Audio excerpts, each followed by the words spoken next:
नमस्कार दोस्तों, मैं हूं आपके साथ साक्षी और आप देख रहे हैं नेक्स्ट 9 लाइव। आज के प्रोग्राम में आप सभी का बहुत बहुत स्वागत है। प्रोग्राम की शुरुआत करेंगे मुलायम सिंह यादव से। इस वक्त मुलायम सिंह यादव का निधन हो चुका।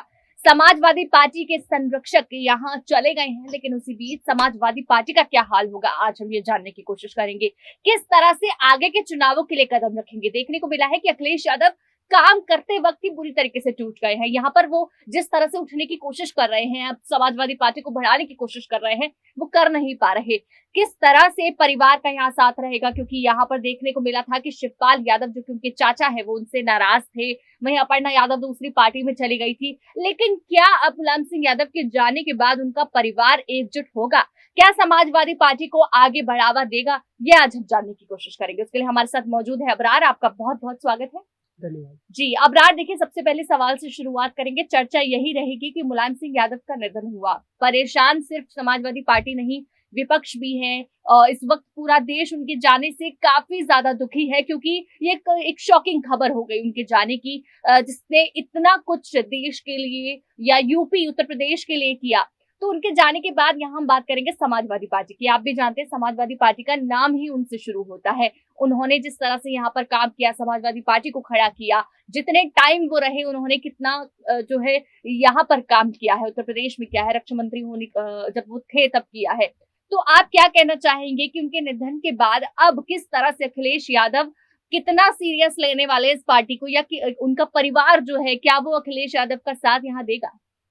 देखिए, जिस तरीके से अचानक मुलायम सिंह यादव इस दुनिया को छोड़ करके चले गए, तो ऐसे में जाहिर सी बात है कि अखिलेश यादव की जिम्मेदारी जो है वो बढ़ती चली जाएगी। और लगातार आप देखिए कि परिवार के भीतर जिस तरीके से अंतर्कलह देखने को मिल रही है, उसको कहीं ना कहीं समेटने का प्रयास अगर अखिलेश यादव नहीं कर पाते हैं, तो फिर पार्टी के भीतर भी एक बड़ी टूट या गुटबाजी देखने को मिलेगी। यहाँ पर सबसे बड़ी नजर जो है शिवपाल यादव पर बनी हुई है, क्योंकि शिवपाल यादव ने राष्ट्रपति चुनाव के दरमियान भी जिस तरीके से बयानबाजी की थी, आप कह लें कि यहाँ पर अखिलेश यादव की अवमानना तक उन्होंने कर दी थी। क्योंकि अखिलेश यादव ने एक पत्र जारी करके ये बयान दिया था कि तमाम जो विधायक है वो विपक्ष के जो उम्मीदवार थे राष्ट्रपति चुनाव में, यशवंत सिन्हा, उनके समर्थन में अपने मतों का इस्तेमाल करें। लेकिन उसके बावजूद भी शिवपाल यादव ने राष्ट्रपति द्रौपदी मुर्मू के लिए अपने मत का इस्तेमाल किया। तो शिवपाल यादव कहीं ना कहीं अखिलेश यादव के हर फैसलों के खिलाफ नजर आते थे। अब ऐसे में सबसे बड़ी बात यह होगी कि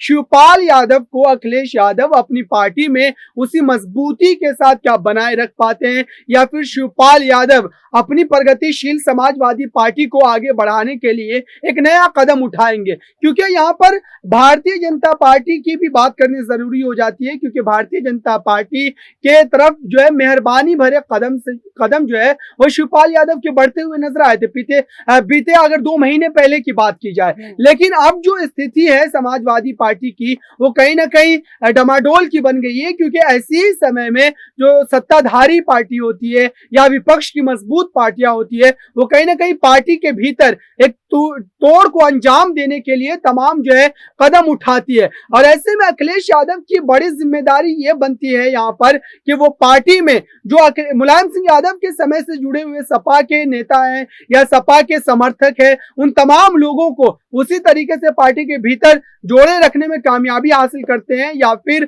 उन्हें जो एक तरीके से झटका लगता हुआ भी नजर आ सकता है। क्योंकि उत्तर प्रदेश की सियासत जो है कहीं ना कहीं बहुत ही ज्यादा पेचीदा है। वहां पर भारतीय जनता पार्टी जिस कदर मजबूत स्थिति में है, उससे लड़ने के लिए अखिलेश यादव को बहुत ही बड़ी रणनीति के साथ काम करने की जरूरत है। वरना उत्तर प्रदेश की सियासत में फिर से एक बार सत्ता पर काबिज होने का जो सपना है अखिलेश यादव का, वो धरा का धरा रह जाएगा और पार्टी में भी टूट देखने को मिल सकती है। क्योंकि पार्टी पूरी तरीके से अब अखिलेश यादव पर ही निर्भर हो चुकी है। बिल्कुल, और आपने बात भी कही कि अखिलेश यादव को इस वक्त अब बहुत बड़ी रणनीति बनाने की जरूरत है। अगर वो यहाँ आगे चुनावों में चलना चाहते हैं, अपनी पार्टी को यहाँ बढ़ावा देना चाहते हैं, तो उन्हें इस वक्त बहुत बड़ी रणनीति बनानी पड़ेगी। देखिए, आगे लोकसभा चुनाव भी आने वाले हैं। 2024 की लोकसभा के चुनाव की तैयारी जहां अखिलेश यादव कर रहे थे कि किस तरह से अगर बीजेपी वहां अपर्णा यादव को खड़ा कर देती है और यहाँ अखिलेश यादव खड़े होते हैं, तो किस तरह से दोनों का आमना सामना होगा, किस तरह से यहाँ पर जो है अखिलेश यादव समाजवादी पार्टी को आगे प्रेजेंट करेंगे। लेकिन इस वक्त जहां उनके पिताजी मुलायम सिंह यादव सबके नेताजी छोड़कर चले गए, अखिलेश यादव के लिए जो काम थोड़ा है मुश्किल होने वाला है और इन चुनावों में भी खड़े होने के लिए उन्हें काफी कुछ अभी यहाँ पर मेहनत करनी पड़ेगी। साथ में डिंपल यादव भी आती हैं, क्योंकि अखिलेश यादव पहले भी देखने को मिला कि उपचुनाव में डिंपल यादव का नाम भी ले रहे थे, खड़ा कर सकते, लेकिन नहीं किया गया। आपको क्या लगता है, क्योंकि नेताजी के निधन के वक्त हमने देखा कि डिंपल यादव काफी टूटते हुए दिखाई दी, बच्चों को संभालती दिखाई दी, वहां कई गांव की औरतें थी वहां पर उनको संभालती दिखाई दी।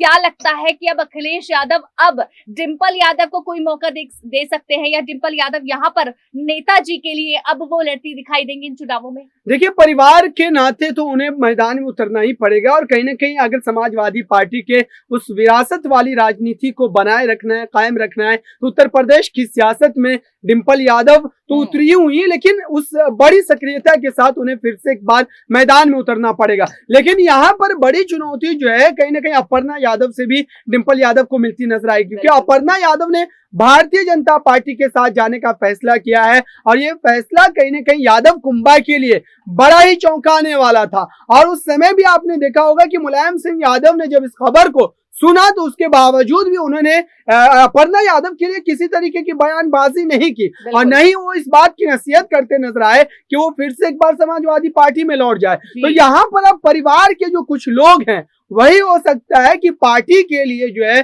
बड़े नुकसान का जो एक तरीके से रास्ता जो है बना सकते हैं, क्योंकि यहाँ पर अपर्णा यादव बीजेपी में जाने का मतलब सीधे तौर पर यही है कि उनको समाजवादी पार्टी के सभी रणनीतियों के बारे में बेहतर जानकारी होगी और उसका सीधा फायदा भारतीय जनता पार्टी उठाने की कोशिश करेगी। साथ ही यहाँ पर शिवपाल यादव ने जिस तरीके से अखिलेश यादव के फैसलों का विरोध किया है उससे यही लगता है कि अभी भी उनकी नाराजगी जो है वो बनी हुई है, क्योंकि अगर कल की बात की जाए तो वहां पर शिवपाल यादव, प्रतीक यादव, धर्मेंद्र यादव तमाम लोग मौजूद थे। तो इस बात से अगर आप इस बात का अंदाजा लगाने की कोशिश करते हैं कि दरअसल परिवार के सभी लोग एक साथ थे, बिल्कुल गलत होगा, क्योंकि ऐसे समय में परिवार के सभी लोग जमा होते हैं और जमा होने के पीछे कारण ये था कि वो तमाम लोग जो है मुलायम सिंह यादव से किसी न किसी तरीके से जुड़े हुए थे, उनसे मोहब्बत करते थे और उनके अंतिम सफर के दौरान वो वहां पर मौजूद थे। लेकिन प्रतीक यादव, अखिलेश यादव